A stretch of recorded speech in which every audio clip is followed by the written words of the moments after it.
Cool.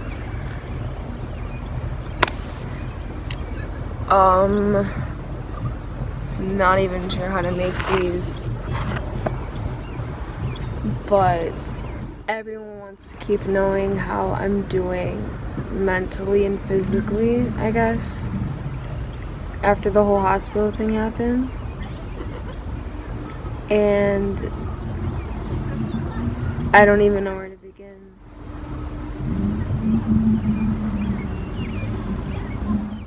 I mean, I got into like this really bad relationship at first, and then I started smoking. It resulted into doing a lot of drugs just to get my mind off of it. And it started messing me up, like, mentally. And so I went and I got help. And I got put on this mood stabilizer. And it's called lamotrigine. Basically, they upped my dose more than they should have. And I woke up one morning with just, like, puffy lips. And, like, that was it. And I couldn't open my eyes. And I was like, what the fuck? And so I go downstairs and I tell my mom, I was like, I don't know what's going on. Like, what's going on? And then she takes me to the hospital, and they said, oh, it's just an allergic reaction. Just give her Benadryl. She should be fine.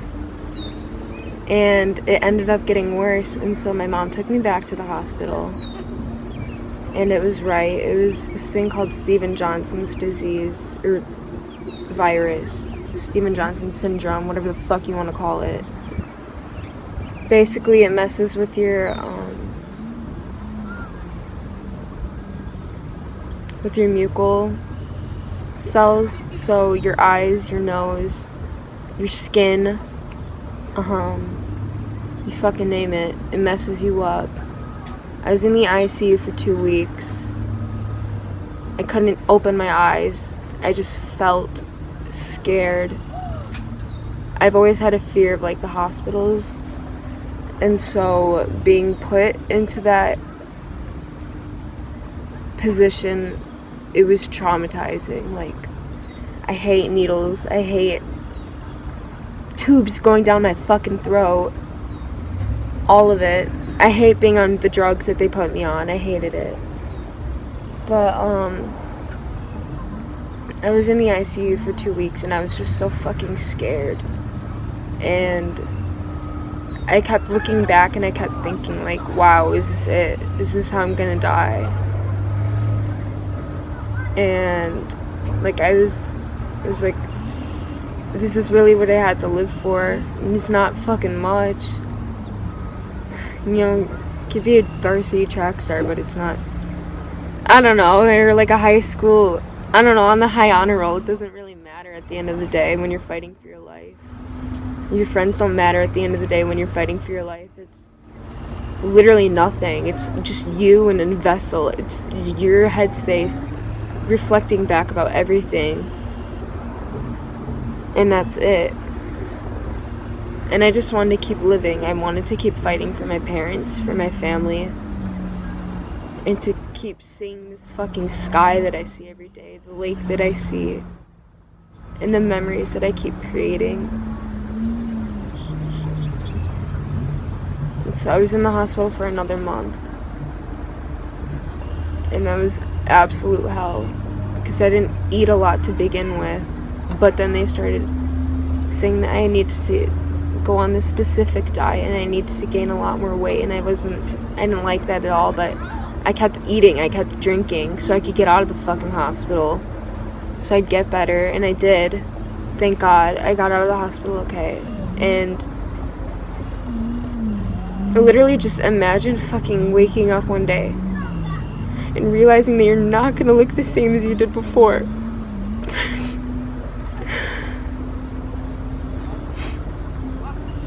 It's hard. It's so hard. People don't look at you the same.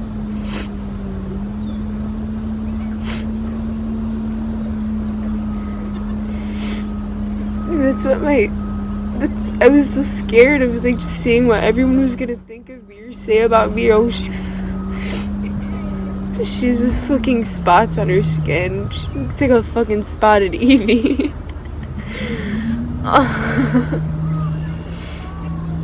It's a lot. It's a lot. I don't know. This whole year has been so fucked up. I found out who my real friends are because they stayed by my side the entire time. And even if they didn't seem like they were my real friends, like, they still showed through. They still showed me they cared. And that was more than enough for me. Because I would do anything for anyone, and they know that. And I just wanted to, like, keep living and keep being me. And keep being around them because I know they cared about me. And I always say to my friends how fucking different I look all the time now, and they say I don't, and some of them say, yeah, you do look different, but it's okay. I don't know, I can't fucking live with myself looking like this. I hate it. And the drugs that I did, the drugs that I do, they opened up my mind so much. I would not be the person I am today without them. I would have not gotten past a toxic relationship without them.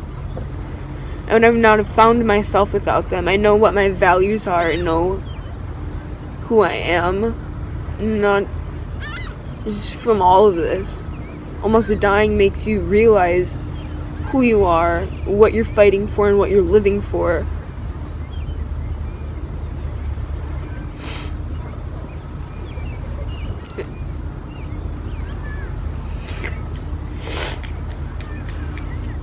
It fucks you up.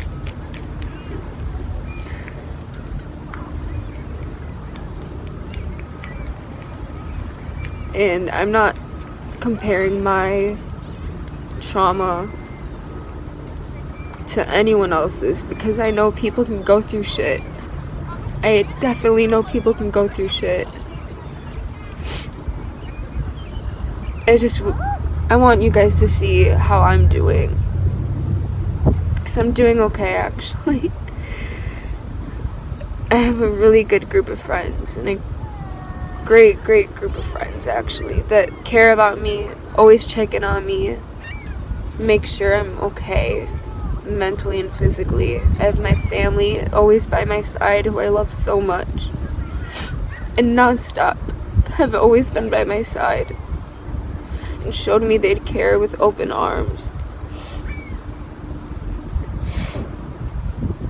It's just been a lot.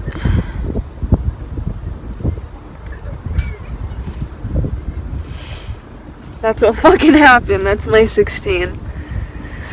But, I mean, I'm sure I'm gonna fucking keep going. I'm gonna keep going good. Keep being me. Just what I learned is that you can't take life for granted at all. Because one day it can be swept out under your feet. And one day you can totally change from what you look like now into something disgusting. So please be grateful for what you have. Okay. Oh, you again? Shit.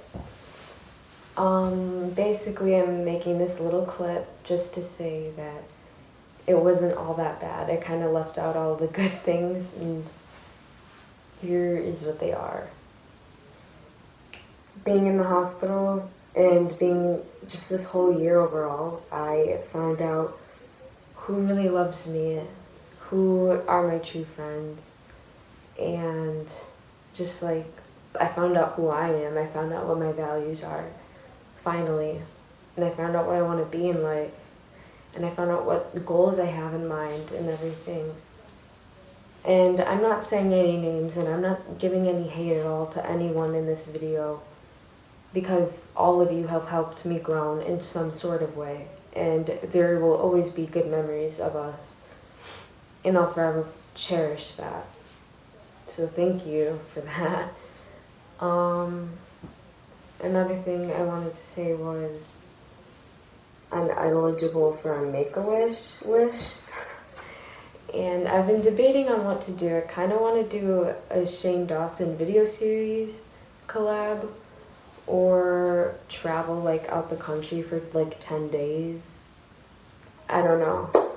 You guys should let me know what I should do. But this is my first video and probably my only video. But I just wanted to get this off my chest because it's been one fucking hell of a year. Being 16 fucking sucked.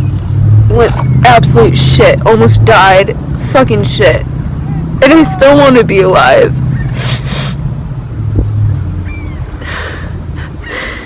Just to fucking say the story. Just to fucking tell you guys that it's worthwhile. Keep seeing the fucking sky. Just keep being you and you'll be fine. There's always people that care about you, so I never feel like there isn't anyone who isn't there for you, because there always is. And if you still don't feel like you have no one, fucking talk to me. You can talk to me. I'm always open. I'm the most open-minded person I know. But just don't take life for granted, and make sure you tell the people you care about them that you care about them. Don't fight about stupid shit, because it's not worth it. And just keep fucking living life, you know?